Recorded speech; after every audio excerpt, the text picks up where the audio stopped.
You did Tenet, and do you know what that movie's about still? No. You have no idea, but you were in No, it. I do know some. I remember doing press for that. We didn't know what to say. Like the interview would be over, and then we just sort of shake heads and be like, I don't know what to say.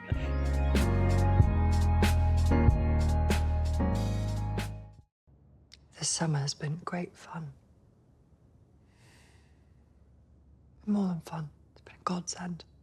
You've been amazing. And I know the whole world is wondering if we're going to get married. But that's not a reason to actually do it. I'm nowhere near ready for another marriage.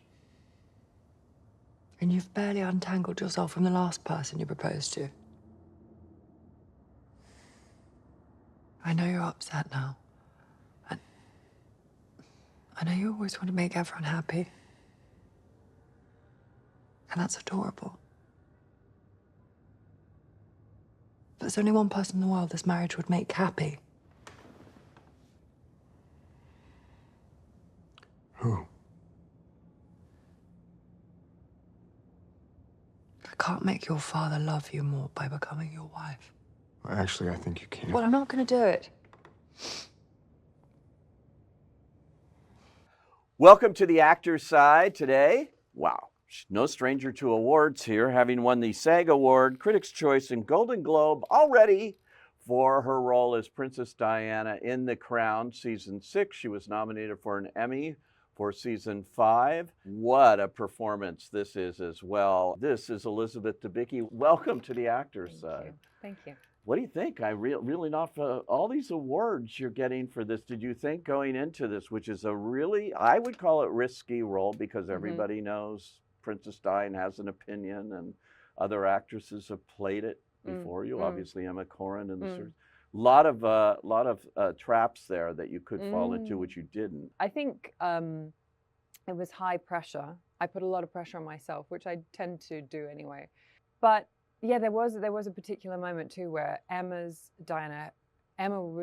they were winning prizes whilst and deservedly so. I mean, Yeah. I'm the biggest fan, truly. But so that was happening, and I was in production, and Spencer was about to come out. Oh yes, Kristen. Yeah, Stewart. Kristen's performance, which I loved, which was so different from what we were doing.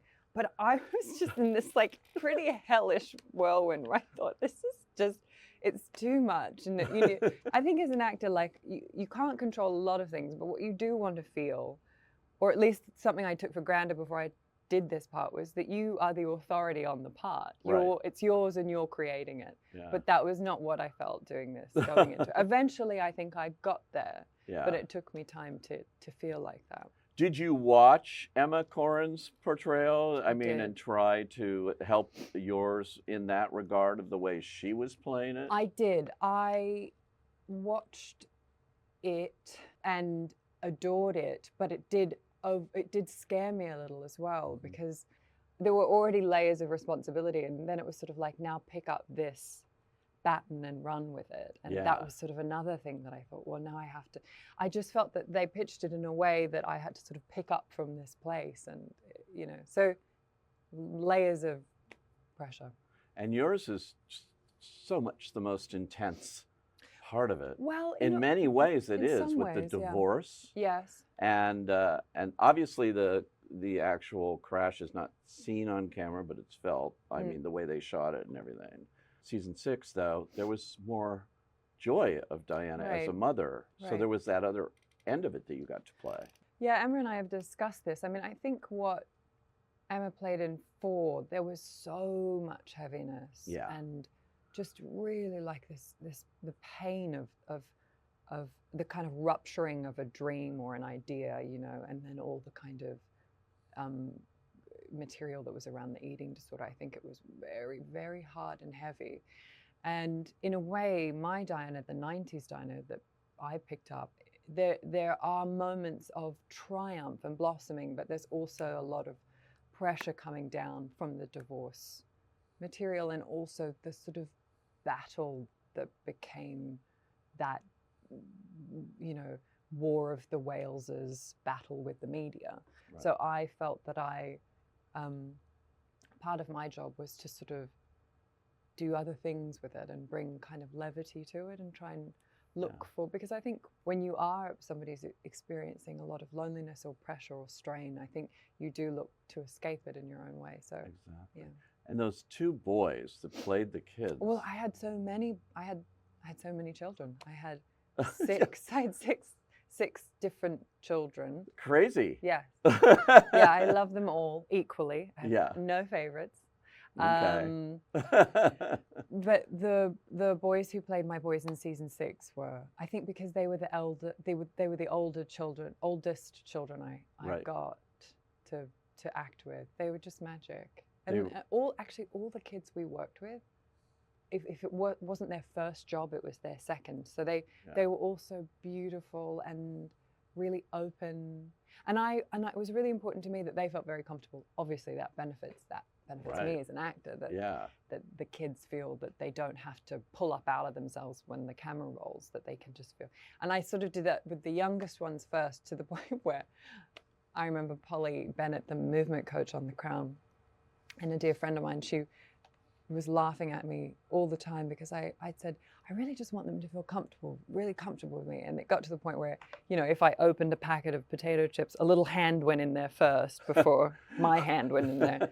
And I remember that happening in front of Polly, and she said, well, I think you've managed that, you know. They were just always, you know, and I was happy when they were like that. But the older boys in 6 were really beautiful actors to work with too.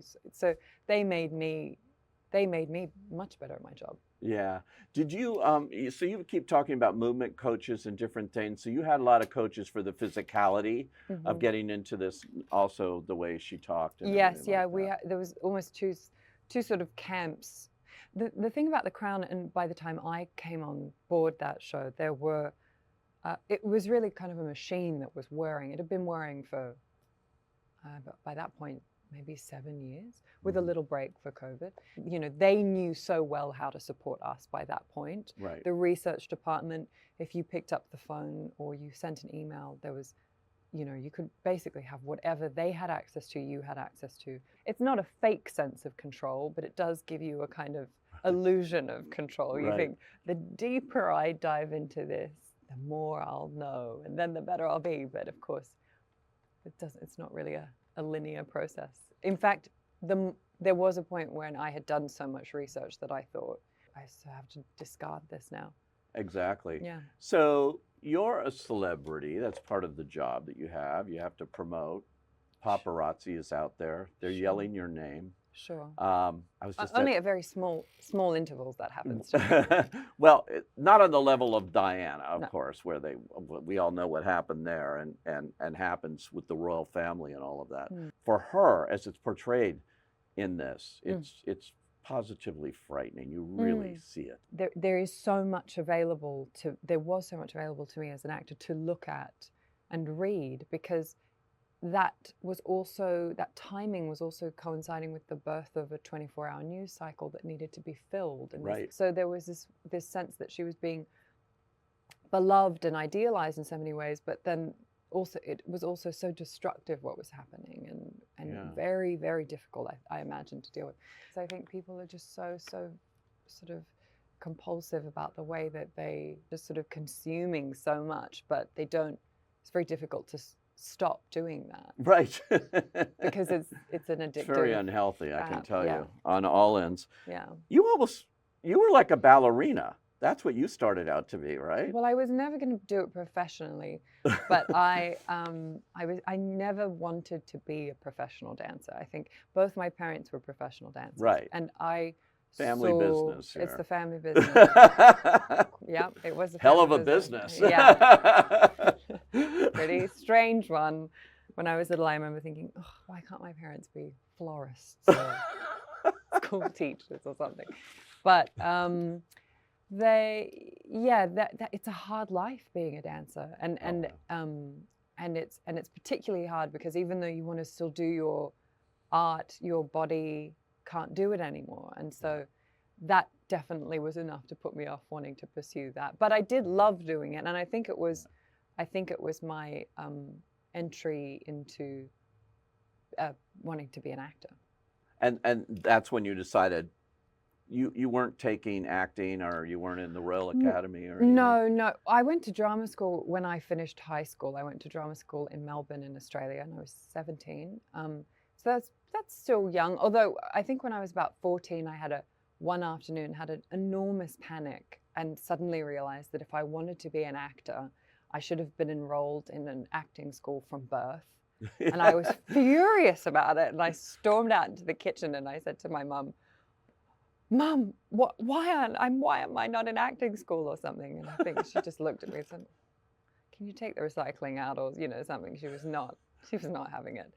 Yeah, so I kind of naturally fell into it after high school, and I was very lucky. I got accepted into a nice drama school academy, and I trained there for 3 years. Yeah.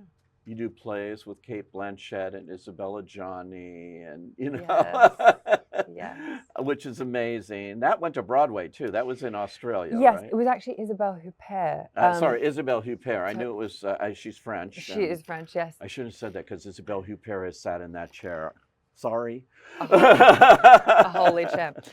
She's amazing, she by is the way. amazing. She's Unbelievable actor. Yes, it was very terrifying job at the beginning because I was quite young. I think it was maybe like my second or third job, and I was terrified because they really were my idols. So Yeah. I never really expected to, at that point in my career, certainly I never expected to even meet them. So to be suddenly at a read through of a play, it was true terror, and I could barely make sound. I'm sure the director thought, "Oh my God, this is Who is she? what have I done?" I was sort of just squeaking my lines out. Kate had just won an Oscar, and I just sort of felt like this small pleb who'd been given this. but I played the mistress in the play. Was The Maids by Jean Genet, and so the two of them played the maid sisters, and I played the mistress, and that role requires you to have enormous status. And so I would come on stage and I would sort of take up all this space and enjoy it, and then the second I went off stage I just shrunk back down to size and squeaking out something in the hallway. So that was pretty surreal. And your second film, I know your first film you had a small role, best. Yes, it was an Australian comedy. Yeah. Australian comedy. Yes. You had like 3 lines or something. Yes, I did. Yep. They were about. I played a secretary who was looking for a sheep in a wedding. Yeah. I was thrilled about that job. I had no money, and they, I don't remember what I got. They gave me a check, and I could pay my rent. I was thrilled. And then the next job I did was a massively different job. The Great Gatsby, with Baz Luhrmann. Yeah. We love Baz. We That do. guy is just a machine. He's unbelievable. Yes, he's the loveliest man too. Yeah, and that was a huge thing. I remember I go to Cannes Film Festival. I remember being at the that's premiere. Right, it was Cannes, yeah. At Cannes, it was pouring rain, and they That's had their right. party, and you went in this Yes, tent, and yeah. it was just like so sad. But for their plans of the big party. But that's amazing. You work with Baz. Did you like him? I love him. Yeah, I love him, and I also owe him a lot because he really championed me for that part, and I think for that to be I think it's very rare for people to really sort of pop out of nowhere in this business. I mean, it happens.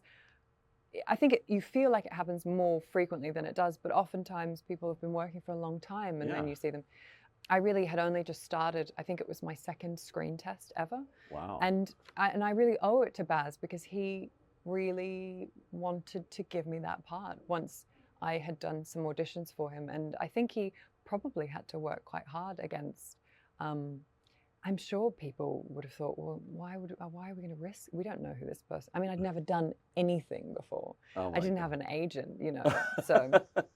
Quite something to jump into a movie with Leo and Tobey Maguire and Carey Mulligan and all of that. Yeah.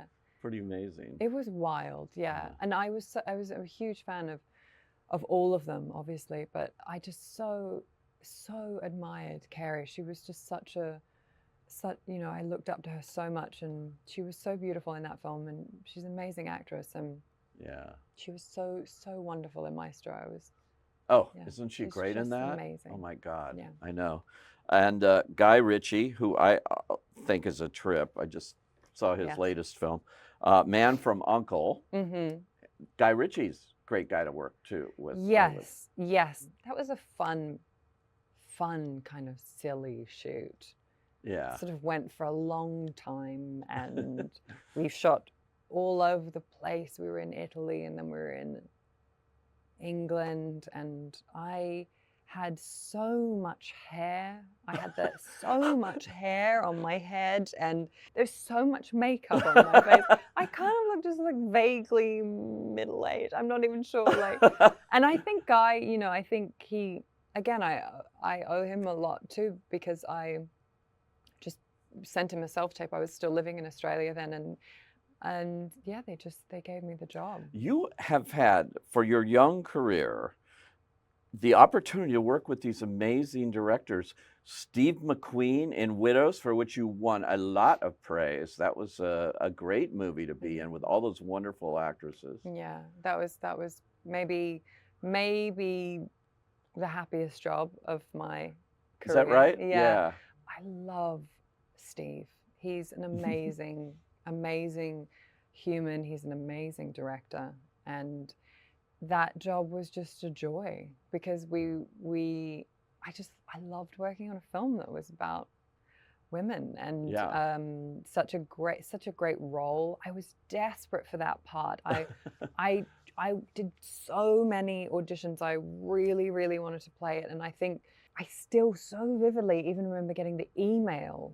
I just landed back in Sydney, where I was living at the time, and there was an email in my inbox saying that Steve McQueen is making this new film, and I mean, you had to say no more than that. I was like, whatever it is, I'll do it. I'll do anything, and that he wanted people to self-tape, and so I went into my friend's garage a few days later. He had a little setup with lights, and Hamish, God bless him, and he also did my self-tape for The Night Manager. Really, it's so funny because in both of those self-tapes, he played like a really abusive mother.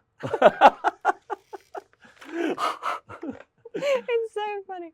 We That's often great. laugh about that. I owe him a lot for just being a really mean mum on the end of that self-tape. And that's great. yeah, I sent that off, and I think I flew here to LA and met Steve and auditioned for that, and I just really wanted that part. And then our reigning Oscar winner, Christopher Nolan, you did Tenet. And do you know what that movie's about still? No. You have no idea, but you were in it. No, I do know some. I thought you'd be able to explain it to me. I love God, Chris no. Nolan. I love No. everything he does because it's a puzzle, but I would like to know if you got JD and Rob and I in here and set the three of us down. Together, we may be able to tell you what Tenet's about. I remember doing press for that, and it was during the pandemic, and I think Rob was in London and I was here. I don't know, we didn't know what to say. Like the interview would be over, and then we just sort of shake heads and be like, I don't know what to say. And so they'd be like, so in the bed where you and I would just think, I don't know. And I remember when I was doing it, the thing is, I gave myself full permission to just do the scenes and not try and understand the full scope of everything, to the point where before a take, I would just ask Chris, I would just look up and I'd say like forwards or backwards.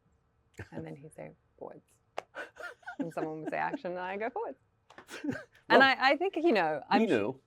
My sister's boyfriend has sat down and drew me a diagram quite recently. I think he felt like I still needed to fully understand the cohesion of the film. But yeah. I'm happy to just sort of let it be a visceral experience. One that we don't need to explain is Guardians of the Galaxy, Aisha, which has to be fun. And I tell you, you played Mopsy in sure Peter did. Rabbit, James Corden. It's my best work. I love those movies. I love those movies. Peter Rabbit is just like, I hope they make many more. Me too. I would like them to. I loved making them. I love doing voice work. Yeah. I kind of like, even though ADR makes me sweat, I sort of really enjoy it too. But making those movies was fun and just really silly. Will Gluck, who directs them, is very fun. And when we had the premiere for the first Peter Rabbit film, it was in a big cinema at the Grove, and we were in a cinema that was I think it was like 80% kids, and it was just one of the best ever days as an actor, because those kids were howling. Yeah.